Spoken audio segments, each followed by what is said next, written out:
Hello everyone, নমস্কার সবাইকে। আশা করি যে যেখানে আছেন ভালো আছেন, সুস্থ আছেন। আজকে আমি রান্না করব দই কাতলা। তো দই কাতলা রান্না করার জন্য আমি নিয়েছি একটা কাতলা মাছ। মাছটাকে আমি কেটে পিস করে নেব। তো আপনারা দেখতে থাকুন। আর এখানে নিয়েছি 2টা পেঁয়াজ, 4টা মরিচ, কাঁচামরিচ, আর একটা গোটা রসুন, আর 2 ইঞ্চি মতো আদা। এগুলো ব্লিন্ডারে পেস্ট করে নেব। আর এই পাশে নিয়েছি কাজু বাদাম আর পোস্ত, 2 চামচের মতো পোস্ত নিয়েছি। এগুলো ব্লিন্ডারে পেস্ট করে নেব। মাছ কেটে পিস করে নিয়েছি। এখন লেবু আর লবণ দিয়ে মাখিয়ে কিছুক্ষণ রেখে দেবো, যাতে মাছের গন্ধটা না থাকে।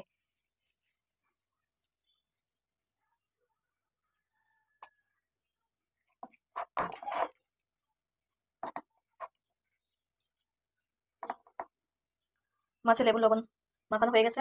আর এই পাশে মশলাগুলো রেডি করা হয়ে গেছে আমার।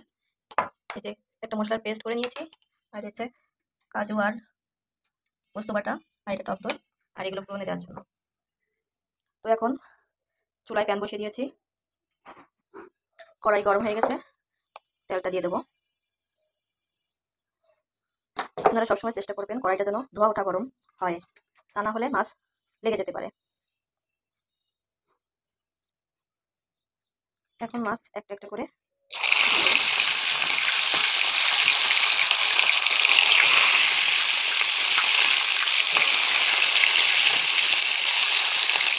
মাছগুলো খুব বেশি ভাজবো না, হালকা ভাজি দেবো।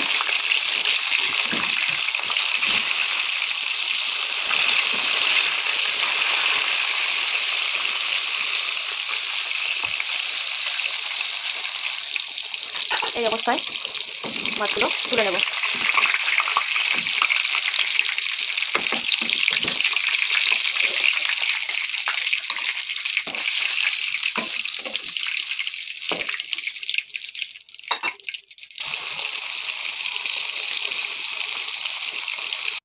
মাছগুলো এভাবে ভেজে নিয়েছি। এখন এই তেলে 2টা তেজপাতা চিড়ে দিয়েছি, 2টা কালো এলাচ, 3টা সাদা এলাচ, 4টা লং, আর 3 টুকরা দারচিনি। আর দিয়ে দেবো পেঁয়াজ কুচি।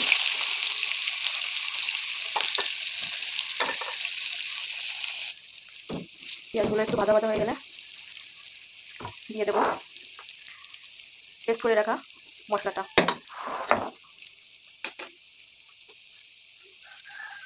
এখন দিয়ে দেবো পেস্ট করে রাখা মশলাটা। এখানে পেঁয়াজ, রসুন, আদা আর কাঁচামরিচ একসাথে পেস্ট করে নিয়েছিলাম।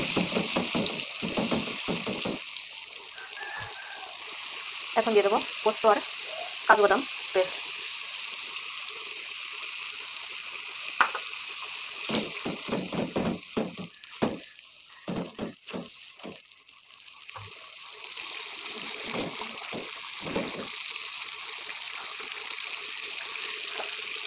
দিয়ে দেবো টক দই ফেটিয়ে রেখেছিলাম।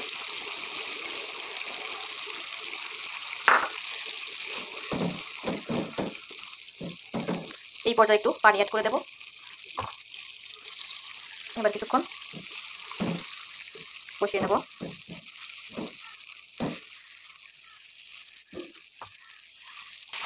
মশলা থেকে যখন তেল ছেড়ে দেবে তখন মাছগুলো দিয়ে দেবো। আর আমি এর ভিতর পরিমাণ মতো লবণ দিয়ে দিয়েছি। এখন দেবো একটু চিনি,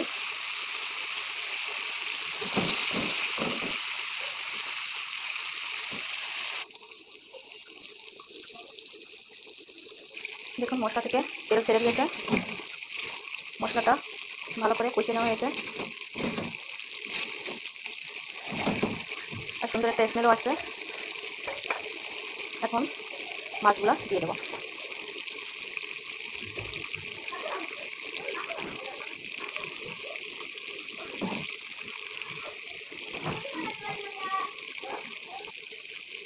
তারপর পানি অ্যাড করে দেবো পরিমাণ মতো।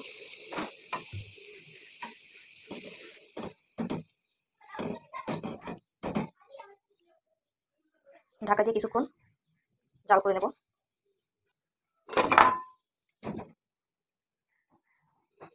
ঢাকনা তুলে দেখবো।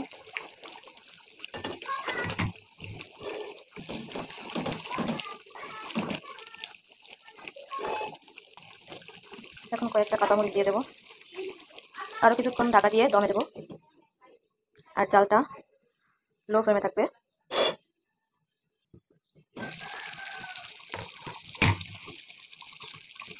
দেখুন হয়ে গেছে প্রায়, তেল ছেড়ে দিয়েছে চারিপাশ দিয়ে, আর গ্রেভিটা সুন্দর হয়েছে। তো এ পর্যায়ে গ্যাসের চুলা অফ করে দেবো আমি।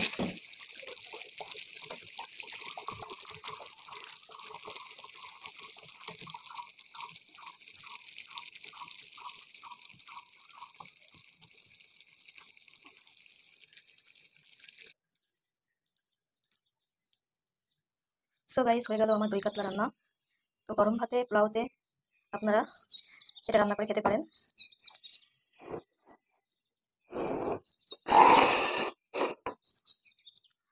আর আমার ভিডিওটি ভালো লাগলে লাইক, কমেন্ট, শেয়ার করবেন। ধন্যবাদ সবাইকে, ভালো থাকবেন, টাটা।